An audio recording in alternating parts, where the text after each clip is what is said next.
Hey everyone, it's Lionel. If you've ever been hurt by the NIFB or any group like it, you've probably had this quiet wish that someday, somehow, they just implode on their own. You wouldn't have to fight them. You wouldn't have to argue or prove anything, that they just take their mask off and fall on their own sword. Well, grab your popcorn and get comfortable, because it finally happened. This isn't a hit piece. This isn't shock content. This is me sitting with you with snacks and comfort objects, watching the thing that hurt people finally collapse under its own weight. You were always right. And they were always this much of a mess. Let's talk about it. So first, if you're new here, a few days ago, some NIFB folks tried to shame me for having stuffed animals. They found a post where I talked about accidentally kissing my dog while half asleep, thinking it was my teddy bear. They tried to make it into a scandal. And I just owned it. Yep, I have Pokemon plushies. I sleep with them every night. What's your point? And people supported me because it was genuine, harmless, and honestly, kind of sweet. Mr. Snuggles and I are doing just fine, thanks. But apparently Steven Anderson saw that and thought, oh, if Lionel can own something embarrassing and get support, I can do that too! Except he can't. And here's why. Yesterday, Steven Anderson posted some tweets and, well, let me just show you what happened. Someone challenged his public statements about consent in marriage. Steven had said that if a wife doesn't want intimacy, the solution is to just make her do it, which is describing coercion. Not great, Steven. Then someone replied using his own logic against him, basically saying, well, if consent doesn't matter in marriage, then by your own reasoning, it wouldn't matter for you either, even in ways you've preached against. It was clearly meant to point out the flaw in his thinking. A normal person would ignore it. Steven did not ignore it. He responded publicly from his verified account with specific language that I'm not going to repeat here because YouTube exists and also because we don't need but the short version.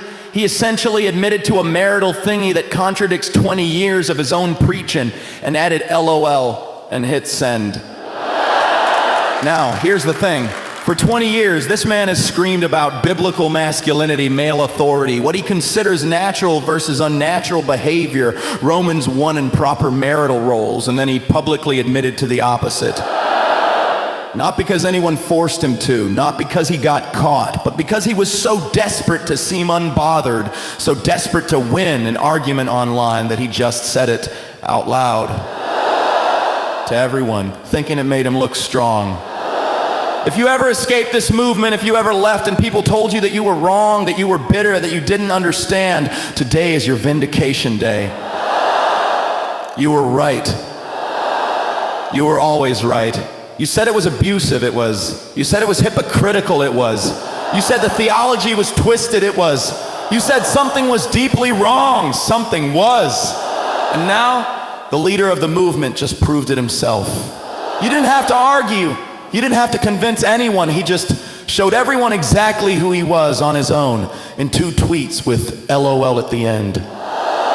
Here's what makes this even more significant. Steven has preached Romans 1 constantly. It's one of his go-to passages. He uses it to condemn what he calls abandoning the natural use of the body. And then he admitted to, well, exactly that by his own standards. A friend of mine who had to ask me what the terminology even meant immediately understood. Oh, so he's literally describing what his own sermons condemn. That's Romans 1. Even someone innocent enough not to know the terminology saw the irony instantly. Out of the abundance of the heart, the mouth speaks. Jesus said that. Steven couldn't help it. The truth just came out. Not because he wanted to confess, but because after 20 years of unchecked pride, the mask just fell off. And he didn't even notice. You know what's beautiful about this? You don't have to fight anymore. You don't have to prove anything. You don't have to argue with family members or old friends about whether you were right to leave. Because Steven Anderson just did your work for you. He exposed himself publicly permanently, and now anyone who's still defending him, they're not defending biblical truth. They're defending someone who contradicts his own doctrine, and that's not your problem to fix. That's theirs. You're free. You were always right, and now it's undeniable. My friend said something perfect. He's just writing the script. All the material is there, and it's true. I've spent weeks creating content, writing sketches, doing breakdowns of NIFB theology, and Stephen just wrote the finale himself. I can't top it. Nobody can. All we can do is sit back with our comfort snacks, our comfortable seats, our comfort zones, and watch a cult collapse under its own absurdity. Not because we tore it down, because it tore itself down while we ate popcorn and waited. So here's what I want you to take from this. If you've been hurt by this movement, if you left and felt guilty, if you wondered if maybe you were wrong, you weren't. And today proved it. The thing that scared you, it just defeated itself.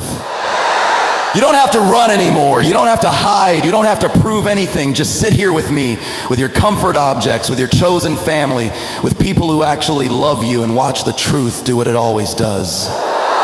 Come out eventually on its own. This is event zero, not because it's scandalous, but because it's vindicating. You were right, they were wrong, and now everyone knows it. I'm Lionel. Teddy and I are going to celebrate with ice cream and a comfort movie. You should do the same. You earned it. Welcome to freedom. Welcome to being right. Welcome home.